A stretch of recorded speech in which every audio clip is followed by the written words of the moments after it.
উত্তর পূর্ব বঙ্গোপসাগরে গভীর নিম্নচাপ আরও শক্তি সঞ্চয় করে উপকূলে থাবা বসাতে যাচ্ছে। এর প্রভাবে দেশের 4টি বিভাগে অতি ভারী বর্ষণের বড় পূর্বাভাস দিয়েছে আবহাওয়া অফিস। সেই সাথে সমুদ্র বন্দরগুলোতে জারি করা হয়েছে 3 নম্বর সতর্কবার্তা। 28 এবং 29 জুলাই আপনার এলাকায় আবহাওয়া কী অবস্থায় থাকতে পারে? আবহাওয়াবিদদের মতে এই নিম্নচাপের কেন্দ্রস্থল এবং মৌসুমী বায়ুর অক্ষ ভারতের রাজস্থান, মধ্যপ্রদেশ, বিহার এবং নিম্নচাপের কেন্দ্র ও আশেপাশের অঞ্চলগুলো নিয়ে বাংলাদেশের দক্ষিণাঞ্চল হয়ে আসাম পর্যন্ত বিস্তৃত রয়েছে।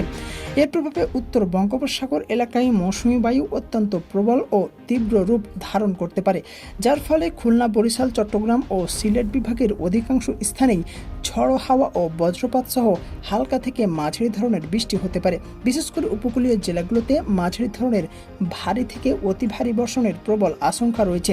সেই সাথে ঢাকা, রাজশাহী, রংপুর ও ময়মনসিংহ বিভাগের অনেক জায়গায় অস্থায়ীভাবে দমকা হাওয়া সহ মাঝারি ধরনের বৃষ্টি বা বজ্রসহ বৃষ্টিও হতে পারে। কিছু কিছু স্থানে সাময়িক ভারী বর্ষণও দেখা যেতে পারে। টানা বৃষ্টিপাত ও আকাশ মেঘলা থাকার কারণে 28 এবং 29 জুলাই সারা দেশে দিনের এবং রাতের তাপমাত্রা 1 থেকে 2 ডিগ্রি সেলসিয়াস পর্যন্ত কমে যেতে পারে।